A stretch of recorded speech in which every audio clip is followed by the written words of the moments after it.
దేవునికి స్తోత్రం. వాక్యమును యాకోబుకు తెలియజేసిన వాడని, వాక్యమును యాకోబుకు తెలియజేసిన వాడని, ఏ జనముకి లాగునా చేసియుండలేడని, దేవునికి స్తోత్రము గానము చేయుటయే మంచిది. మనమందరము స్తుతి గానము చేయుటకే మంచిది. దేవునికి స్తోత్రం. దేవాది దేవుని నామమున మీకు అందరికీ నా శుభములు తెలియజేస్తున్నాను. మీకు అందరికీ ప్రభువు నామమున నా ధన్యవాదాలు తెలియజేస్తున్నాను. మరి ఈరోజు మనము దేవుని మాటలు శ్రద్ధగా విందాం. దేవుని వాక్యము అగ్ని వంటిది. నా మాటలు అగ్ని వంటిది కాదా, బండను బద్దలు చేయు సుత్తి వంటిది కాదా అనేసి ఇర్మియా గ్రంథము 23వ అధ్యాయము 29వ వచనంలో మనకు కనబడతాయి. అనగా మన దేవుని వాక్యము అగ్ని వంటిదిగా పోల్చినారు, సబ్బు వంటిదిగా, సాకలి సబ్బు వంటిగా పోల్చినారు, మరి ఖడ్గంతో పోల్చినారు. దేవుని వాక్యమును దేవుని సేవకులు అనేక విధాలుగా పోల్చినను దేవుని వాక్యము అగ్ని అయి ఉంటున్నదనే మాట మనము చదివినప్పుడు అంత పవిత్రమైనది. అగ్ని ఎటువంటి పవిత్రమైనదో, ఎటువంటి పరిశుద్ధమైనదో, ఎలా వెలుగు ప్రతి ఒక్కరికి ఎలాగైతే వెలుగునిస్తుందో, చెడుతనాన్ని ఎలాగైతే దహించి వేస్తుందో, అలాగా దేవుని వాక్యము అగ్ని వంటిది. ఈ బండబారిన హృదయాలను అది ఆ యొక్క సుత్తితో బద్దలు చేసేంత, బండను బద్దలు చేసేంత చమిటి అనగా సుత్తితో సమానమనేసి వాక్యంలో తెలియజేయబడుతుంది. కాబట్టి దేవుని వాక్యమును మనం అన్ని వేళలా శ్రద్ధగా ధ్యానించాలి. అనేక మర్మాలు మన కొరకు దేవుడు పరిశుద్ధ గ్రంథంలో పొందుపరిచి ఉంటున్నాడు. ఆయన యొక్క మూర్తిభవించిన ఆయన యొక్క స్వరూపమును, ఆయన యొక్క గుణ లక్షణాలను బైబిల్ గ్రంథంలో మనం వాక్యంలో మనం చూస్తున్నాం.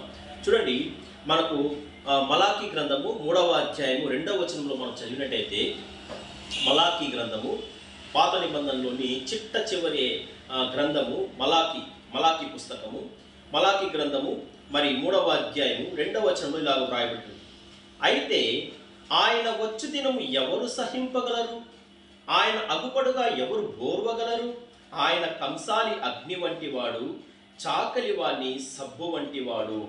చూడండి, కంసాలి అగ్ని వంటి వాడు. ఈరోజు మన యొక్క వాక్య ధ్యానాంశము అగ్ని, దేవుడి అగ్ని, దహించు అగ్ని.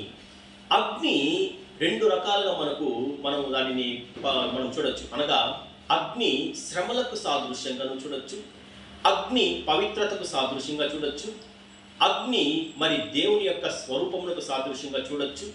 అనగా దేవుడిని మన బైబిల్ గ్రంథంలో ఆయన దహించు అగ్ని అయి ఉన్నాడనే మాట కూడా మనం బైబిల్ గ్రంథంలో చూస్తున్నామండి. దేవుడిని మనము ఆయన దహించు అగ్ని అయి ఉన్నాడనే మాట బైబిల్ గ్రంథంలో చూస్తున్నాం. చూడండి, హెబ్రీ పత్రిక 12వ అధ్యాయము 29వ వచనంలో మనం జాగ్రత్తగా చదివినట్టయితే, హెబ్రీ పత్రిక 12వ అధ్యాయము 29వ వచనం, అందువలన మనము నిశ్చలమైన రాజ్యమును పొంది దైవ కృప కలిగి ఉందుము, ఆ కృప కలిగి వినయ భయభక్తులతో దేవునికి ప్రీతికరమైన సేవ చేయుదుము. ఏలయనగా మన దేవుడు దహించు అగ్ని అయి ఉన్నాడు. మన దేవుడు దహించు అగ్ని అయి ఉన్నాడు అనే మాట పౌలు గారు హెబ్రీ సంఘానికి రాస్తున్నాడు. అనగా మన దేవుడు అగ్నితో మనం అనగా అగ్నిని మనం ఆరాధించాలా అంటే కాదండి. అనగా దేవునిని ఆయన ఆ యొక్క అగ్ని ఎలాగైతే పవిత్రంగా పరిశుద్ధంగా ఉంటుందో, దేవుడిని కూడా ఆయన అలాగా దహించు అగ్ని అయి ఆయన పవిత్రతను, ఆయన యొక్క పరిశుద్ధతను పౌలు భక్తుడు పేర్కొంటూ ఈ మాటను వాడుచున్నాడు. ఈ మాట యొక్క ప్రవచనం మనకు పాత నిబంధనలో కనబడుతుంది. చూడండి, ఆ మాట కూడా మీకు నేను తెలియజేస్తాను. నిర్గమాకాండము 24వ అధ్యాయము 17వ వచనంలో ఆయన మోషే గారు ఇలాగా రాస్తున్నారు. ధర్మశాస్త్రంలో ఆ పంచకాండంలోని నిర్గమాకాండము 24వ అధ్యాయం 17వ వచనంలో మనకి ఈ మాట కనబడుతుంది.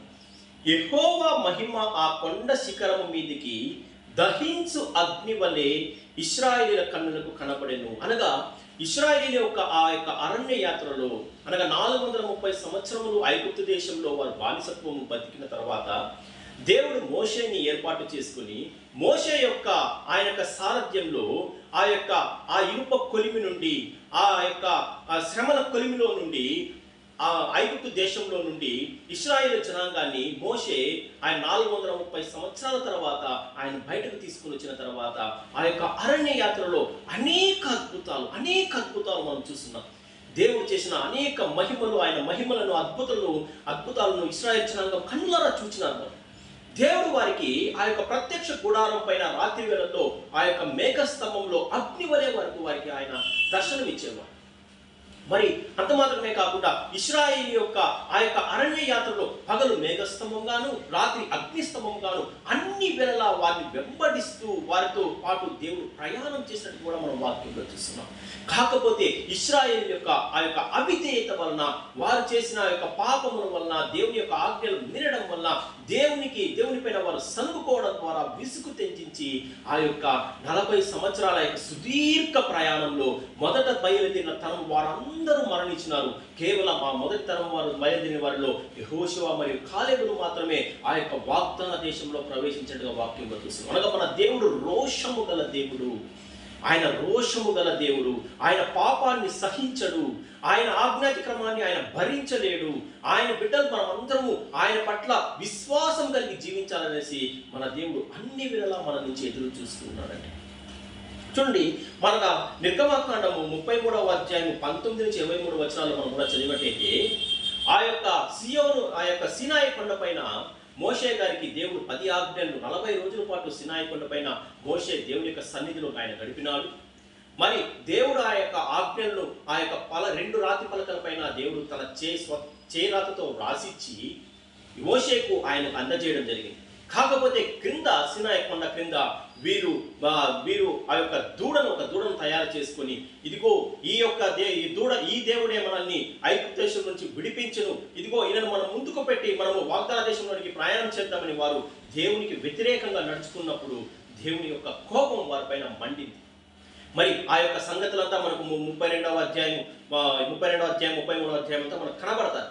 కాకపోతే దేవుడు మోషేతో అంటున్నాడు, ఇదిగో నీవు త్రప్పుకొనుము, ఈ జనాంగాన్ని నేను నాశనం చేసేదను, నీతో కూడా నీ నుండి నేను ఒక గొప్ప జనాంగాన్ని తీసుకొని వస్తానన్నప్పుడు మోషే దేవుని దగ్గర ఆయన మనవి చేస్తూ, నాయనా ఇదిగో ఐగుప్తు దేశంలో నుండి ఇశ్రాయేలు జనాంగాన్ని ఆ యొక్క అరణ్య యాత్రలో చంపడానికే దేవుడు వారిని బయటకు తీసుకుని వచ్చాడనే అపవాది మీకు వద్దు నాన్న అనేసి ఆయన దేవుని ప్రతిమాలుకున్నప్పుడు దేవుడు అతనికి ఆయన మోషే యొక్క ఆ మాటలకు ఆయన అంగీకరించి సంతాపపడి ఆ యొక్క నిర్ణయాన్ని మార్చుకోవడం మన వాక్యంలో చూస్తున్నాం. అనగా దేవుడు తన భక్తులకు ఆయన ఇచ్చే విలువ అంత అత్యద్భుతంగా ఉంటుంది.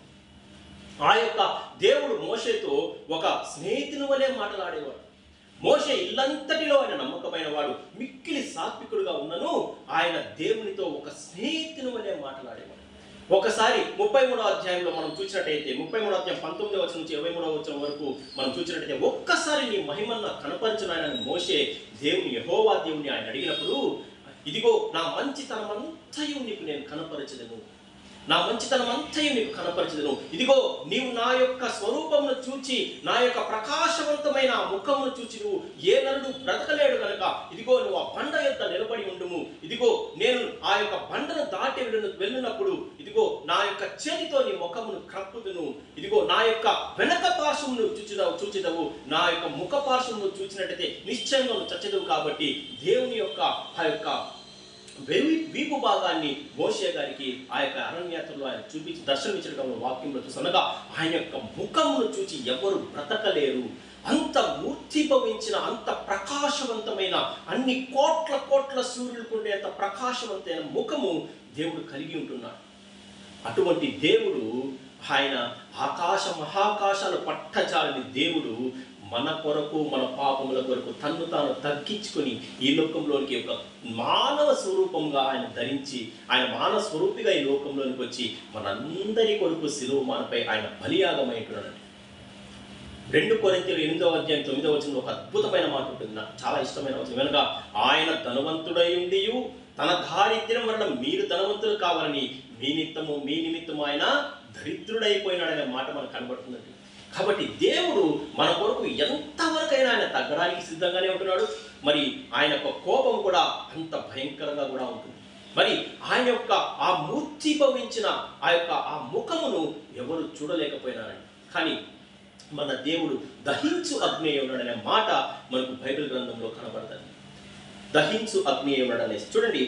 మరి ద్వితీయోపదేశ కాండము 4వ అధ్యాయం 24వ వచనంలో కూడా మరొకసారి ఆ మాట మనకు కనబడుతుంది. ద్వితీయోపదేశ కాండము 4వ అధ్యాయం 24వ వచనంలో, ఏలయనగా నీ దేవుడైన యెహోవా దహించు అగ్నియు రోషము గల దేవుడనై ఉన్నాడు.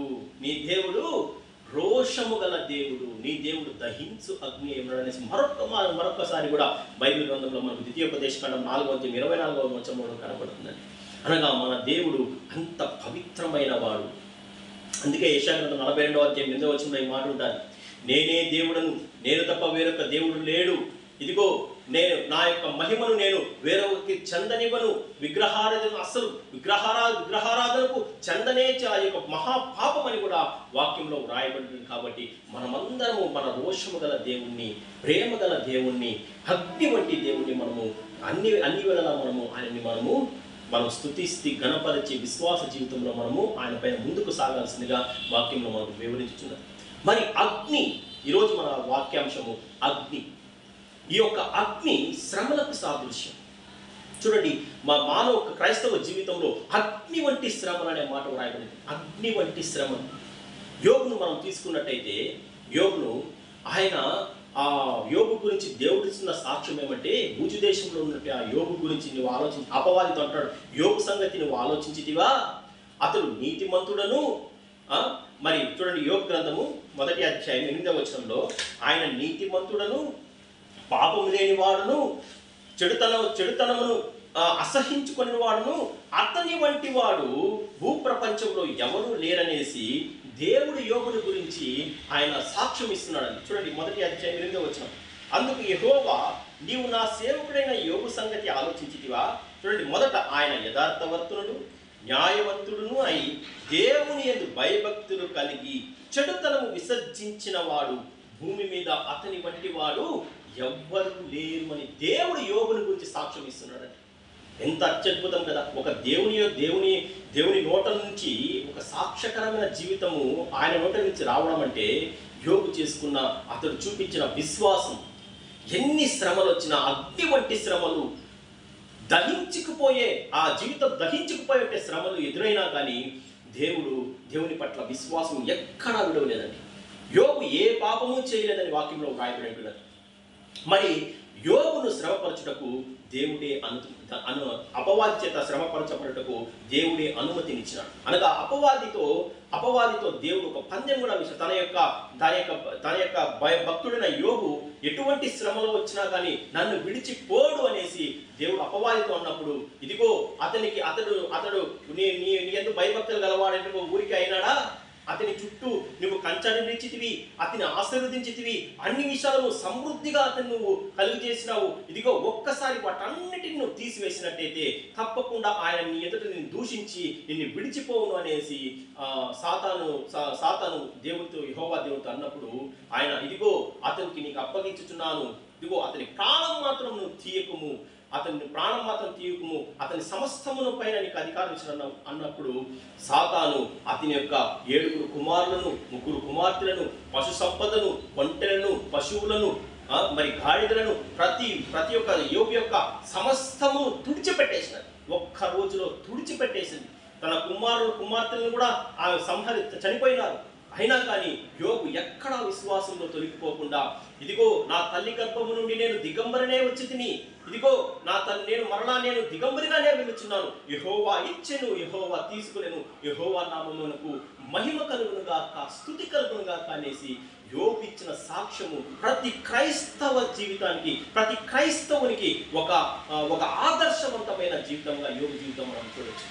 మరలా రెండవ మారు కూడా దేవుని సన్నిధిలో ప్రత్యక్షమై, ఇదిగో ఈసారి నేను దేహం పైన దాడి చేయడానికి నాకు పర్మిషన్ ఇవ్వనప్పుడు, ఇదిగో ఆయన ప్రాణం మాత్రం నువ్వు ముట్టుకొనకము, అతని ప్రాణం తీయకము అనేసి యోబును మరలా దేవుడు అతనికి అప్పగించినప్పుడు, సాతాను యోబు యొక్క శరీరం అంతా భయంకరమైన కురుపులతో భయంకరమైన కురుపులతో, దేహం పైన భయంకరమైన దద్దరులతో ఆయన నింపినప్పుడు ఆయన బొడిదలో కూర్చొని చిల్లు పైకెత్తుకొని గోక్కుంటున్నాడే కానీ ఎక్కడా దేవుణ్ణి దూషించలేదండి. తన భార్య వచ్చి ఇదిగో ఇటువంటి పరిస్థితుల్లో కూడా నువ్వు యథార్థవంతంగా జీవిస్తావా, ఇదిగో ఆయన దూషించి నువ్వు మరణం కన్నమన్నప్పుడు కూడా ఆయన ఇదిగో నువ్వు మూర్ఖురాలు మాట్లాడుతున్నట్టు మాట్లాడుతున్నావే కానీ అని ఆయన అన్నాడే కానీ తన నోటితో కూడా ఎక్కడా యోబు పాపం చేసినట్టుగా మనకు కనబడదండి.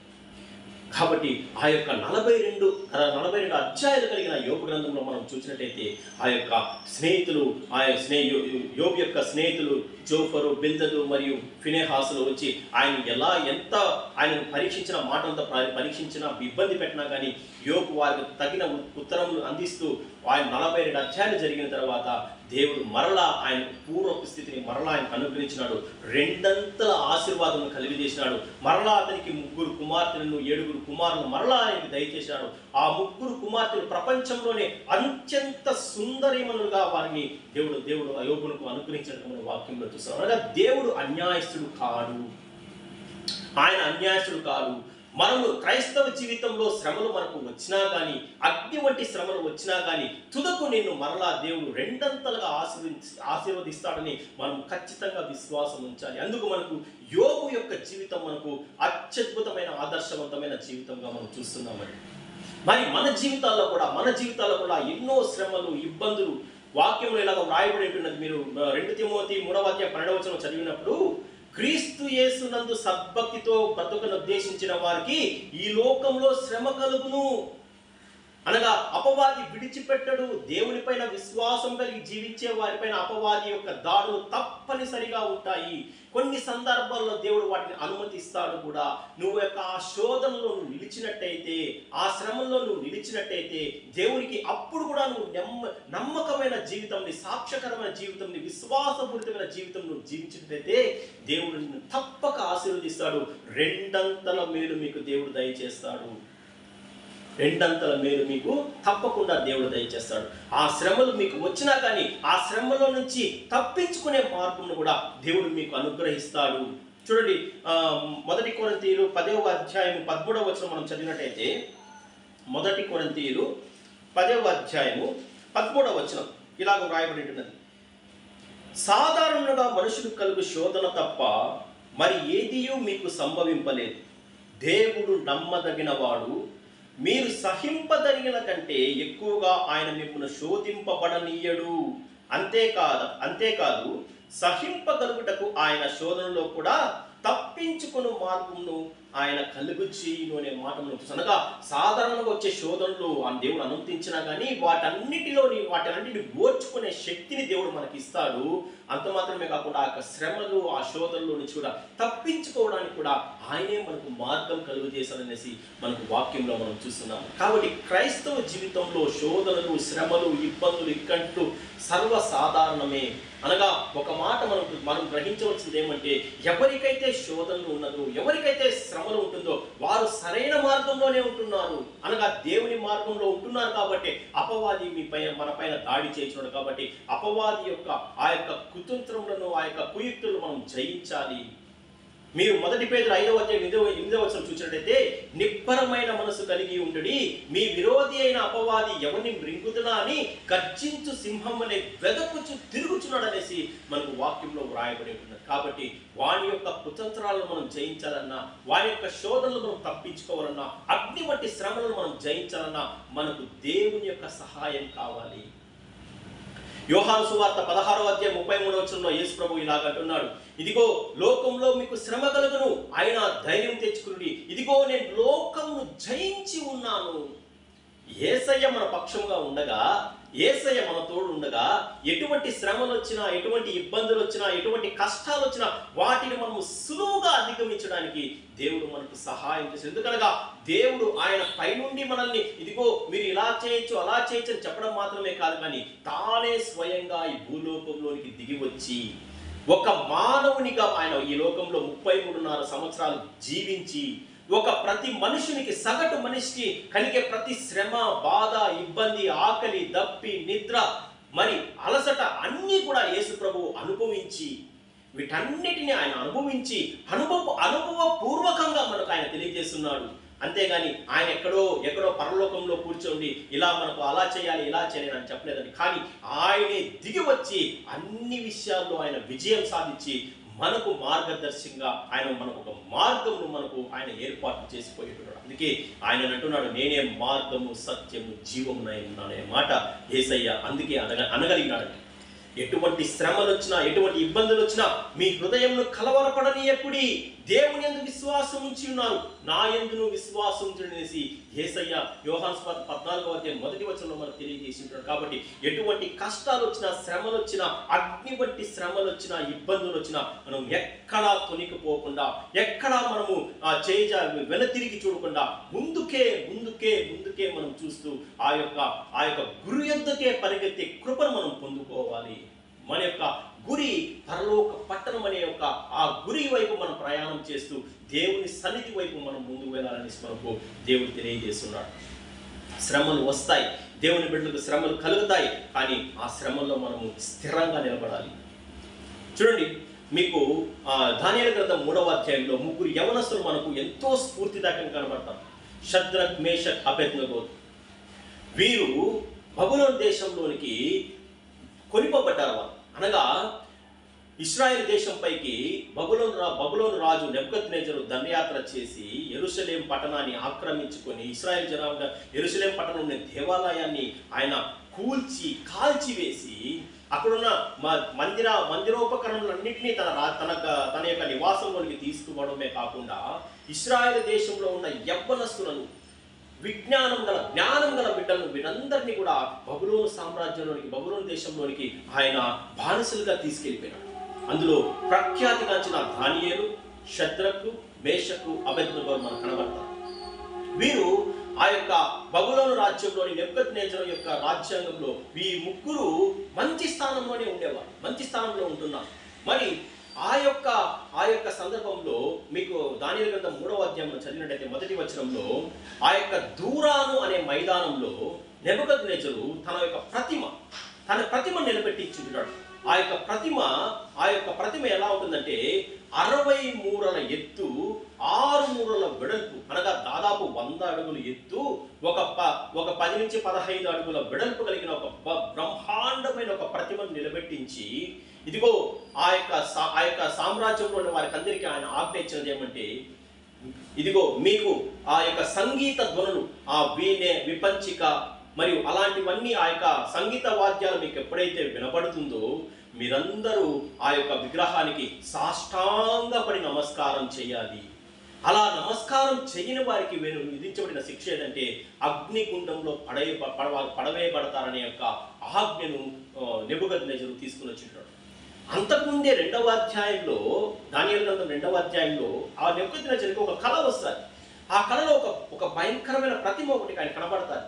ఆ శిరస్సు అపరంజిగాను, మరి ఆ భుజాలు మరియు ఆ యొక్క చెస్ట్ వారికి సిల్వర్, వెండితోను, మరి ఉదరము కంచుతోను, మరి కాళ్ళు, మోకాళ్ళు ఇనుము మరియు మట్టితో ఉన్నట్టుగా ఆయనకు ఒక దర్శనం కనబడతాయి. చేతి సహాయం లేని ఒక రాయి ఆ యొక్క విగ్రహాన్ని తుత్తునీలుగా చేసి ఆ రాయి ఒక మహాపర్వతమైందట. అటువంటి కళను కన్నా ఆ కళ భావమును ఎవరు వివరించలేకపోయినారు. కానీ దేవుడు ఇచ్చిన జ్ఞానంతో దానియేలు వివరించినా, నీ రాజ్యం ఇలా నాశనం అయిపోవచ్చున్నదనైనా, ఇదిగో రాబోయే తరాల్లో నీ రాజ్యం అంతరించిపోతుంది, నీ రాజ్యం తర్వాత మరొక రాజ్యం వస్తుందనేసి దానియేలు వారికి వివరించిన ఆ సమయంలో దానియేలు దేవుని గణపరిచిన నెబుకద్నెజరు మరలా తన విగ్రహాన్ని నిలబెట్టించి ప్రజలందరి చేత మరలా ఆయన పూజారుడుగా చేసుకుందామని ఆయన ఒక చెడ్డ అభిప్రాయం వచ్చి ఉంటున్నాడు. ఆ రాజ్యంలో నుండి ప్రతి ఒక్కరూ ఆ యొక్క సంగీతం ఎప్పుడైతే వినబడుతుందో అందరూ సాష్టాంగ నమస్కారం చేసినారు. కానీ ఈ షద్రక్, మేషక్, అబేద్నెగోలు వీరు యూదులు కాబట్టి వీరు ఎటువంటి విగ్రహానికి నమస్కారం చేయరు, ఎటువంటి విగ్రహాన్ని వారు పూజించరు, ఇతర దేవతలను వారు పూజించరు, వారు వేరొకరికి మెడ వచ్చి వారు నమస్కారం చెయ్యరు. మనము కూడా అంతే. మనము మన దేవునికి తప్ప ఎవరికి సాగిలపడాల్సిన అవసరం లేదు. వేరొక దేవతను మనం పూజించాల్సిన అవసరం లేదు. ఎందుకనగా మన దేవుడు సృష్టికర్త, మన దేవుడు నిజమైన దేవుడు. కాబట్టి మన దేవుని తప్ప మరొక దేవుని మనము పూజించకూడదు, సాగిలపడకూడదు, వాటికి నమస్కారం కూడా మనం చేయకూడదు అనేసి బైబిల్ గ్రంథం మనకు నేర్పిస్తున్నదండి. అదే నిజమైన విశ్వాసం. మరి ఆ యొక్క భయంకరమైన శ్రమంలో కూడా ఈ షద్రక్ మేషక్ అబేద్నెగోలు అగ్నిగుండంలో పడవేయబడతారన్న విషయం తెలిసినా కానీ వారు అందులో పడి చావడానికైనా సిద్ధపడ్డారు. కానీ వారు ఎక్కడా విగ్రహానికి ఆ యొక్క సంగీత ధ్వనులు వారికి వినిపించినా కానీ వారు ఎక్కడా వాటికి సాగిలపడినట్టుగా కానీ, వారు నమస్కరించినట్టుగా కానీ, వారు పూజించినట్టుగా కానీ మనకు బైబిల్లో ఎక్కడా కనపడదు.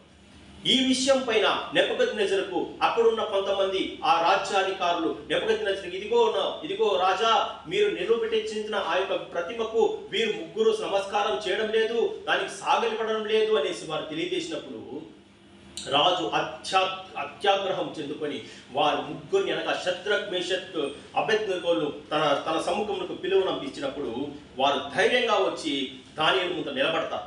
చూడండి, దానియేలు గ్రంథము 3వ అధ్యాయము 14వ వచనంలో చదివినట్టయితే, అంతటా నెబుకద్నెజరు వారితో ఇట్లనెను, షద్రకు మేషకు అబేద్నెగో, మీరు నా దేవతలను పూజించటం లేదనియు నేను నిలువబెట్టించిన బంగారు ప్రతిమకు నమస్కరించటం లేదనియు నాకు వినబడింది. అది నిజమా? Question mark.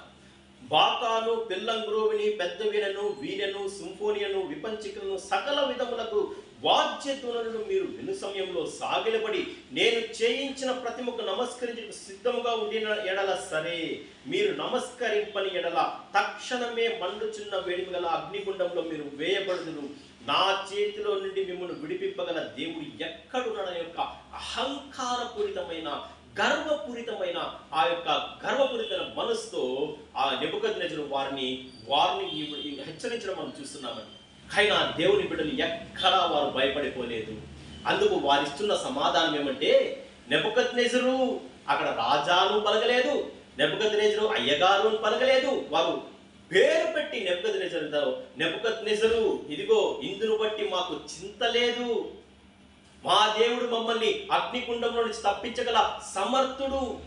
ఒకవేళ ఆయన మమ్మల్ని అగ్నిగుండంలో నుంచి రక్షింపకపోయిన ఎడల కూడా మేము దీని గురించి మేము చింతపడము, మేము చావనైనా చస్తాం కానీ అగ్నిగుండంలో పడి మేము చావనైనా చస్తామే కానీ మేము నీ యొక్క ప్రతిమకు మేము నమస్కారం చెయ్యము, మేము పూజించము, మేము సాగిలపడమనేసి వారు కరాఖండిగా ఖచ్చితంగా వారు అక్కడ రాజుకు ఎటువంటి భయం పడకుండా వారు అక్కడ సమాధానం ఇచ్చిన వాక్యంలో చూస్తున్నాం. నిజమే, ఆ అగ్నిగుండంలో వారు పడి ఒకవేళ చనిపోయినా కానీ దేవుడు ఆ యొక్క హతసాక్ష్యకరమైన జీవితముకు తగ్గ కిరీటము దేవుడు వారికి పరలోక రాజ్యంలో ఇస్తాడనేసి వారి విశ్వాసం కలిగి వారు జీవిస్తున్నారు. మన జీవితాల్లో కూడా ఎటువంటి శ్రమలు వచ్చినా, కష్టాలు వచ్చినా, ఇబ్బందులు వచ్చినా మనం ప్రక్కదారి వైపు చూడకుండా, అన్య దేవతల వైపు మనం చూడకుండా మనము మన దేవుని అందే గురి కలిగి విశ్వాసం నుంచి మనం బ్రతికినట్టయితే దేవుడు మనకు కూడా ఒకరోజు జీవ కిరీటం ఇవ్వబోతున్నాడు ఆయన. అందుకే అంటున్నాడు పౌలు గారు, నా మట్టుకు బ్రతుకుటైతే క్రీస్తు, చావైతే లాభం అన్నాడు ఆయన. ఒక్క మాటతో ఆయన విశ్వాసంలో చూడండి, నా మట్టుకు బ్రతుకుటైతే క్రీస్తు, చావైతే లాభం. అనగా చనిపోయినా కానీ నాకు అది లాభమే. ఎందుకనగా చనిపోయిన తర్వాత నేను ఎక్కడుంటాను? దేవుని రాజ్యంలో ఉంటాను, దేవుని యొక్క సముఖంలో ఉంటాను, దేవుని యొక్క సింహాసనం ముందర నా అలా తెల్లని వస్త్రాలు ధరించుకొని ఆ ఖర్జూర మట్టలు చేత పట్టుకొని యెహోవా పరిశుద్ధుడు పరిశుద్ధుడు పరిశుద్ధుడు యేసయ్య గొర్రెపిల్ల ముందర సాష్టాంగ నమస్కారం చేయొచ్చు, ఆయన స్తుతిస్తూ గణపరుస్తూ ఆ సంతోషకరమైన జీవితంలోనికి వాళ్ళు వెళ్ళిపోతారు. కాబట్టి వారు ఎక్కడా వారు భయపడలేదు. రాజుకు ఆ నెబుకద్నెజరుకు ఈ మాట విన్న తర్వాత పట్టరాని అత్యాగ్రహం పొందుకొని అతని ముఖము వికారమైపోయి ఇదిగో ఆ యొక్క అగ్నిగుండాన్ని ఆ ఉన్నంత కంటే 7 అంతలు ఇంకా ఎక్కువగా అగ్నిగుండాన్ని ఆయన రగిలింపజేసి ఈ యొక్క షద్రక్ మేషక్ అబేద్నెగోలను ఆ వారి యొక్క బట్టలు తీయకుండానే, వారి వస్త్రములు తీయకుండానే, అలాగే ఉన్న వారిని ఉన్న ఫలంగా వారి దేశంలో ఉన్నటువంటి ఆ యొక్క సైన్యంలో ఉన్నటువంటి బల శౌర్యుల చేత వారిని అలాగే అగ్నిగుండంలో పడవేసినారు. ఆ యొక్క అగ్నిగుండం యొక్క వేడిమికి పడవేసిన వారు బూడిదైపోయినారంట. కానీ బూడిద అయిపోయినారు, బైబిల్ గ్రంథంలో అంటాకు స్థానం లేదండి. వాళ్ళు బూడిదైపోయినారు. కానీ ఈ యొక్క షద్రక్ మేషక్ అబేద్నెగోలు ఆ యొక్క అగ్నిగుండంలో వారు ఎంతో స్వేచ్ఛగా తిరుగుచూ ఉన్నారు. కానీ ఆ ముగ్గురితో పాటు మరొక వ్యక్తి కూడా వారితో పాటు జాయిన్ అయినాడండి. ఆ యొక్క అగ్నిగుండంలో మరొక వ్యక్తి కూడా నెబుకద్నెజరు కనబడుతున్నాడు. నెబుకద్నెజరు తన సైనికులను పిలిచి అడుగుతున్నాడు, ఇదిగో మనం ముగ్గురునే కదా వేసినాము, ఈ 4వ వ్యక్తి ఎవరు? ఈ 4వ వ్యక్తి దేవదూతల స్వరూపం గలవాడై ఉన్నాడే, దేవదూతల వంటి స్వరూపం గలవాడే ఉన్నాడే అనేసి ఆయన ఆశ్చర్యపడి వారికి ఎటువంటి హాని కలగపోవుట చూచి, ఆ భయంకరమైన అగ్నిగుండంలో ఎటువంటి హాని కలగపోవుట చూచి ఆ యొక్క నెబుకద్నెజరు ఆశ్చర్యపడి, ఇదిగో మీరు బయటకు రండి అని వారిని బయటకు పిలిచినప్పుడు ఆ యొక్క షద్రక్ మేషక్ అబేద్నెగోలు వాళ్ళు సురక్షితంగా ఆ అగ్నిగుండంలో నుంచి బయటకు వచ్చినాడు. ఈ యొక్క 4వ వ్యక్తి ఆయన దేవుడు మన శ్రమల్లో కూడా మన కష్టాల్లో కూడా ఆయన ఖచ్చితంగా మనతో ఉంటాడు. మనం దానిని విశ్వాసం ఉంచాలి, దానిపైన మనం విశ్వాసం ఉంచాలి. శ్రమలకు మనం దేవుణ్ణి నిందించకూడదు, ఇబ్బందుల్లో దేవుని మనం నిందించకూడదు, కన్నిటిలో మనం దేవుణ్ణి దుఃఖపరచకూడదు. నీ పరిశుద్ధాత్మను దుఃఖపరచకూడదు, నీ యొక్క పరిశుద్ధాత్మను మీరు దుఃఖపరచకూడనేసి 1 తెస్సలోనికైలు 5వ అధ్యాయము 16వ వచనంలో మనకు ఆ మాట కనపడుతుంది. దేవుని పరిశుద్ధాత్మను మీరు దుఃఖపరచకుడి. మనం దేవుని దుఃఖపరచకూడదు, ఆయన మనం వేదనకు గురి చేయకూడదు. ఆయనను ఎటువంటి శ్రమలు వచ్చినా షద్రక్ మేషక్ అబేద్నెగోలు చూపించినటువంటి ఆ తెగువను మనం కూడా ప్రదర్శించాలి. చిన్న సమస్యలకు మనము క్రైస్తవులుగా మనం వెనుతిరిగిపోవడము, ఇదిగో యేసు ప్రభువును మనం నిందించి మనం వెనుతిరిగిపోవడం చేయకూడదు. ఎందుకనగా మన యొక్క అంతిమ లక్ష్యము ఈ లోకంలో మనం సుఖంగా అనుభవించడం కానే కాదు, ఈ లోకంలో విలాసవంతమైన జీవితం జీవించడం కానే కాదు. కానీ దేవుడు మనల్ని తన రాజ్యంలోనికి తీసుకుపోవడానికి ఈ లోకంలో శ్రమలు, కష్టాలు, ఇబ్బందులు ఎన్ని వచ్చినా వాటన్నిటిని సహించి, శ్రమలను సహించి, వాటిని జయించి మనము దేవుని చేత ఆ యొక్క బలా మంచి దాసుడా అన్నట్టు మనము దేవుని చేత మనం అనిపించుకోవాలి. మరి ఇక్కడ చూసినట్టయితే ఆ యొక్క షద్రక్ మేషక్ అబేద్నెగోలు అగ్నిగుండం నుంచి బయటకు వచ్చినప్పుడు వారి బట్టలు కాలిపోలేదు, వారి వెంట్రుకలు కాలిపోలేదు. కనీసం వారిపైన ఆ యొక్క అగ్ని వాసన అనగా ఆ బూడిద వాసన కూడా, అగ్ని వాసన కూడా వారికి కనపడకపోయేసరికి నాకు నెబుకద్నెజరు ఎంతో ఆశ్చర్యపోయేసి, ఇదిగో షద్రక్ మేషక్ అబేద్నెగోలు పూజించిన దేవుడే నిజమైన దేవుడు, ఆయన మాత్రమే నిజమైన దేవుడు, ప్రజలందరూ ఆయన మాత్రమే సేవించాలి, ఆయనని సేవించకపోయిన యెడల వారి ఇల్లు పెంట కుప్పగా మార్చివేయబడును. చూడండి, ఒక నెబుకద్నెజరు తాను దైవ ప్రతిమగా చూపించుకున్నటువంటి అహంకారి ఇక్కడ ఎక్కడికి వచ్చాడంటే షద్రక్ మేషక్ అబేద్నెగోల దేవుడే నిజమైన దేవుడు, రాజ్యమంతా ఆ దేవుని మాత్రమే సేవించాలి, ఆ దేవుని సేవించని వారికి వారి ఇల్లు పెంట కుప్పగా మార్చివేయబడనేసి ఆ యొక్క 3వ అధ్యాయం చివరి వచనాల్లో మనం చూస్తున్నాం. అనగా దేవుడు యొక్క నెబుకద్నెజరు యొక్క అహంకారాన్ని వంచినాడు, తన బిడ్డలను ఆ యొక్క శ్రమల నుంచి కాపాడినాడు. ఆ రోజు షద్రక్ మేషక్ అబేద్నెగోలు కాపాడిన ఆ దేవుడే నేడు కూడా మన యొక్క శ్రమల్లో, మన యొక్క ఇబ్బందుల్లో, మన యొక్క కష్టాల్లో కూడా మనల్ని తప్పకుండా ఆయన రక్షించబోతున్నాడు. మరి నేను మరొక విషయం తెలియజేసి నేను ముగిస్తాను. ఈ అగ్నిగుండంలో పడిన వారు సురక్షితంగా బయటకు వచ్చినారు. కానీ మన కొరకు అనగా అవిశ్వాసులకును, మరి దేవుని నమ్మని వారికి, దేవుని పైన విశ్వాసం ఉంచని వారికి, అపవిత్రులకును, వ్యభిచారులకును, దొంగలకును, దేవుని దూషించే వారుకును, దేవుని విరోధంగా మాట్లాడే వారుకును, మరి అలాంటి వారికి కూడా మరొక అగ్నిగుండం ఉందని. ఆ అగ్నిగుండంలో ఎప్పటికీ అగ్నిగుండం నుంచి బయటికి రాలేము. చూడండి, మీకు అగ్నిగుండాన్ని నేను పరిచయం చేస్తాను. ప్రకటన గ్రంథము 20వ అధ్యాయము 12 నుంచి 15 వచనాలు మనం చదివినట్టయితే, మరియు గొప్పవారేమి కొద్దివారేమి మృతులైన వారందరూ ఆ సింహాసనము ఎదుట నిలబడి ఉంట నేను చూచితిని. అప్పుడు గ్రంథములు విప్పబడెను, మరియు జీవ గ్రంథమును వేరొక గ్రంథమును విప్పబడెను. ఆ గ్రంథములందు వ్రాయబడిన వాటిని బట్టి తమ క్రియల చొప్పున మృతులు తీర్పు పొందిరి.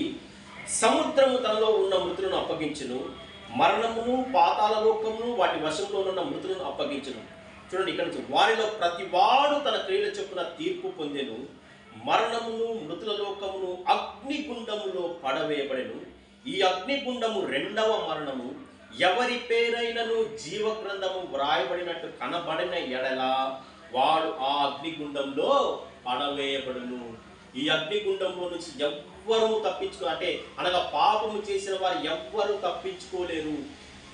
దేవుని పైన విశ్వాసం ఉంచిన వారికి నిత్య జీవము ఎలాగైతే దేవుడు అనుగ్రహించున్నాడో, దేవుని నమ్మని వారికి, దేవుని పైన విశ్వాసం ఉంచని వారికి, దేవునికి విరోధంగా నడుచుకునే వారికి, సమస్త కల్మషమును పాపంలో బ్రతికిన వారికి, త్రాగుబోతులు, వ్యభిచారులు, మరి పిరికివారు, చూడండి ఆ లిస్టు మనకు కనబడుతుంది.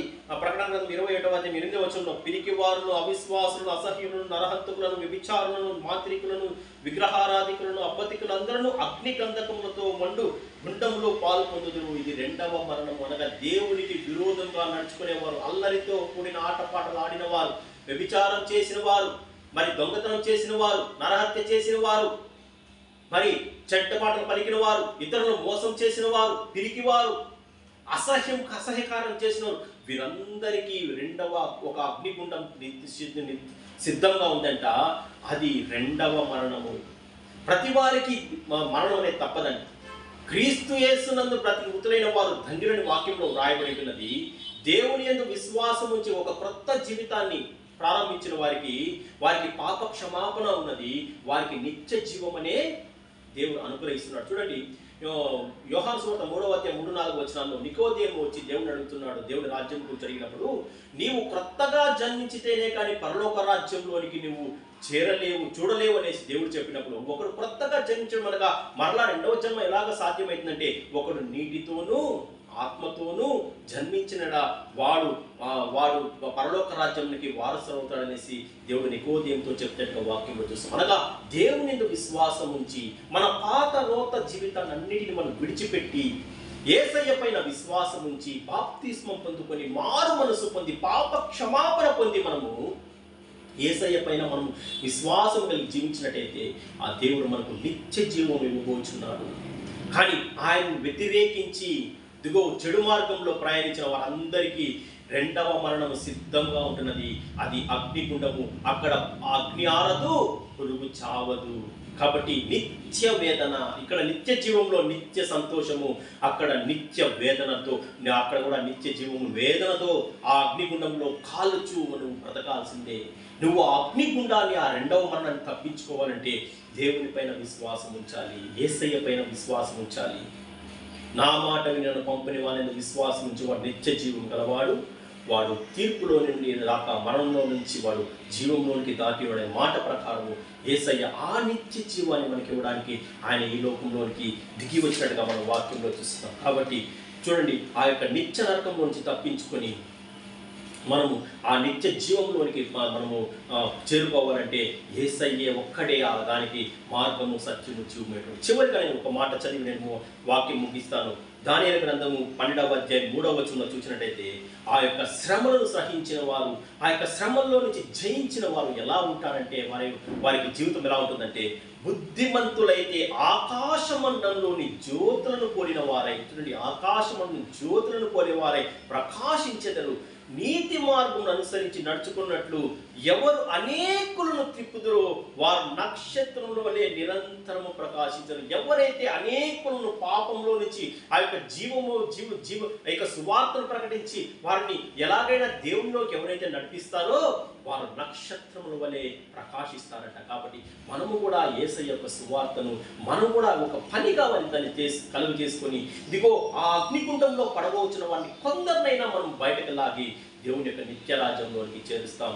అటువంటి కృప, అటువంటి సువార్త భారము, అటువంటి దేవుని యొక్క పరిచర్య దేవుడు మనకు అందరికీ అనుగ్రహించి నిత్య జీవంలోకి మనం నడిపించి దీవించును గాక. ఆమేన్. దేవునికి స్తోత్రం. హల్లెలూయా. Praise the lord.